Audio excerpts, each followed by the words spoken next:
নাহমাদুহু ওয়া নুসাল্লি আলা রাসূলিহিল কারীম আম্মা বা'দ। প্রিয় উম্মাহ, আমাদের চোখের সামনে যখন কেউ কুরআনুল কারীমের কপিতে আগুন দিয়ে পায়ের নিচে চেপে ধরে, আমাদের সুমহান প্রতিপালক আল্লাহর অবমাননা করে, আমাদের প্রাণপ্রিয় রাসূল হযরত মুহাম্মদ সাল্লাল্লাহু আলাইহি ওয়াসাল্লামের অবমাননা করে, অথচ রাষ্ট্র প্রশাসন তাকে এখনও শরিয়া নির্দেশিত শাস্তির মুখোমুখি দাঁড় করাচ্ছে না, তখন একজন মুমিন হিসাবে আমাদের হৃদয়ের রক্তক্ষরণ হয়। দুনিয়াতে বেঁচে থাকাটা তখন লজ্জা ও অপমানের বিষয় হয়ে দাঁড়ায়। প্রিয় ভাই ও বোনেরা, ইসলামে আল্লাহ ও তার রাসূল সাল্লাল্লাহু আলাইহি ওয়াসাল্লাম এবং কোরআনের অবমাননা কোনো সাধারণ বিষয় নয়, বরং এটি হলো সবচেয়ে গুরুতর অপরাধ।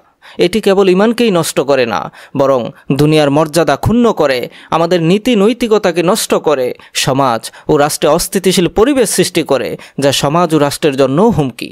সর্বোপরি আখিরাতের জন্য তা হয় কঠিন শাস্তির কারণ।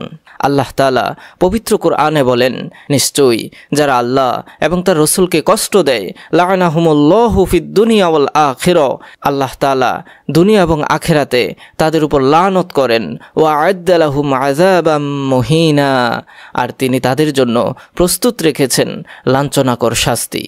সুতরাং দেশবাসীকে আমরা অবগত করতে চাই যে কোরআনুল কারীম ও সুন্নাহ অনুযায়ী যদি কেউ আল্লাহ ও তার রসুল বা কোরআনকে বা ইসলামের কোনো বিধিবিধানকে অবমাননা করে, ব্যঙ্গ করে এবং তার এই কাজ স্বতঃসিদ্ধভাবে প্রমাণিত হয়, তাহলে তার জন্য নির্ধারিত দৈহিক শাস্তি হলো, শরিয়া নির্দেশিত শাস্তি হলো মৃত্যুদণ্ড, মৃত্যুদণ্ড, মৃত্যুদণ্ড। তাই গোটা মুসলিম উম্মাহর পক্ষ থেকে রাষ্ট্র প্রশাসনের কাছে আল্লাহ ও তার রাসূল সাল্লাল্লাহু আলাইহি ওয়াসাল্লাম এবং কোরআনুল কারীমের অবমাননাকারীদের ফাঁসির জোর দাবি জানাচ্ছি।